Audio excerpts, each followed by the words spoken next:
Gue jadi ingat kemana pas gue lagi nyantai bareng sama teman-teman gue di kantin pas jam terakhir sebelum pulang sekolah. Kebetulan di hari itu mapel terakhirnya itu PJOK. Dan juga guru PJOK gue ini selalu ngasih jam kos setiap 1 jam terakhir sebelum pulang sekolah. Makanya gue sama teman-teman gue daripada di kelas main ML yang ngebuat kepala pusing, jadinya kita mutusin buat nyantai di kantin. Awalnya gue sama teman-teman gue ini cuma nongkrong biasa aja, ngobrol-ngobrol, makan pop mie sama makan gorengan doang. Sampai-sampai kagak kerasa udah bel pulang aja. Jadi teman-teman gue satu persatu udah pada cabut duluan pulang ke rumah. Sampai kagak kerasa gue udah ditinggal sendirian doang. Gue bisa sendirian doang kan ortu gue bilang hari ini bakalan lama ngejemput gua. Gara-gara lagi banyak kerjaan di kantor mereka. Sampai-sampai mereka nyuruh gua buat pulang naik ojek. Tapi karena rumah gua itu jauh banget dari sekolah, otomatis entar biaya ojeknya itu bakalan gede banget. Ditambah lagi pas itu kupon diskon gua lagi pada habis semua. Daripada gua ngebakar duit gua cuma gara-gara kebelet pulang, mending gua nyimpen duit gua karena pikir gua lebih untung beli mie ayam. Singkat cerita gara-gara gua kelamaan di kantin, gua jadinya digusur sama bude kantinnya. Gara-gara mereka bilang kalau mereka pada pengen pulang. Jadi gara-gara itu mau nggak mau gua harus cabut dari kantin. Awalnya gua udah balik ke kelas gua. Apesnya kelas gua udah dikunci sama ketua kelas gua. Jadi gara-gara gua gabut, gua iseng tuh keliling-keliling pekarangan sekolah gua. Ya hitung-hitung ya buat jalan-jalan sore lah. Pas gua lagi jalan dan kebetulan lewat di depan ruangan OSIS, di situ gua ngeliat kalau ada cewek yang kayaknya setahun di bawah gua pakai almet sama rompi OSIS. Lagi bingung sambil ngeliatin kamera. Kamera yang gua maksud itu betulan kamera ya. Awalnya gua ada niatan buat nyamperin dia, tapi karena tiba-tiba ortu gua nelpon dan ngabarin bakalan ngejemput gua dalam 15 menit, hal itu ngebuat gua kagak jadi nyamperin dia. Tapi di luar perkiraan gua, sehabis gua tutup teleponnya dan balik ngeliat ke arah si cewek, gua kaget karena tiba-tiba tuh orang udah ada di dekat gua. Belum juga gua ngomong apa-apa, si cewek ini udah ngomong duluan. Dia ngomong gini nih, "Bang, kamu tahu cara pakai kamera nggak?" Karena dulu gua pernah beberapa kali pakai kamera, jadi gua jawab jujur aja.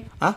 Bisa, emangnya kenapa? Selesai gua ngomong gitu, si cewek ini minta sama gua buat diajarin cara pakai kamera. Karena gua kagak mau ribet, gua jadi cuma nunjukin tombol-tombolnya doang, sisanya dia belajar sendiri. Singkat cerita kisaran 10 menit kemudian, gua mutusin buat ninggalin si cewek, mumpung dia masih asik sendiri sama kameranya. Karena waktu gua bakalan nyampe kurang dari 5 menitan lagi. Lanjut keesokan harinya pas jam istirahat kedua, selesai sama teman-teman gua sholat zuhur, kita langsung cus tuh ke kantin buat beli pop ice. Karena kebetulan pas itu hari lagi panas banget. Tapi pas gua sama teman-teman gua lagi jalan di lorong kantin, tiba-tiba ada cewek manggil kita dari belakang. Otomatis kita pada noleh tuh kan. Pas gua ngeliat muka si cewek, gua jadi inget kalau dia ini cewek yang gua tuh kasih tutor cara pakai kamera kemarin. Bingung dong gua kenapa dia manggil gua sama teman-teman gua lagi. Tapi sebelum gua nanyain, teman gua ini udah nanyain duluan. Buat kalian yang nyari jasa naikin rank yang aman dan terpercaya, kalian bisa langsung aja naikin rank ke Joki.Clerefont cuy. Mumpung lagi banyak promo cuy. Langsung cus klik ke akun yang gua tag. Hehe, lanjut. Teman gua ngomong gini, "Kenapa ya?" Terus dijawab kan sama si cewek, "Aku boleh minta waktu sama abang nggak?" Terus dijawab sama teman gua, "Boleh." Habis teman gua ngomong gitu, si cewek malah ngomong, "Bukan kalian semua, aku cuma perlu sama abang yang ini." Dia ngomong gitu sambil ngeliat ke arah gua. Di situ karena gua kagak mau ngasih waktu gua sukarela ke si cewek, jadi gua tanyain alasan kenapa dia butuh gua. Terus dia bilangnya cuma interview. Pas gua hampir ngomong enggak ke si cewek, teman-teman gua ini malah nyuruh gua buat ngeladenin si cewek, dan mereka malah ninggalin gua pas lagi interviewnya. Jauh di dalam hati gua nyumpahin teman-teman gua. Tapi karena ini udah terjadi ya, Maya mau gimana lagi? By the way, si cewek ini ngasih pertanyaan mengenai kurangnya OSIS di mana. Tapi karena gua tahu kalau gua ngasih tahu kurangnya OSIS bakalan disuruh ngejelasin sama dia alasannya gimana. Jadi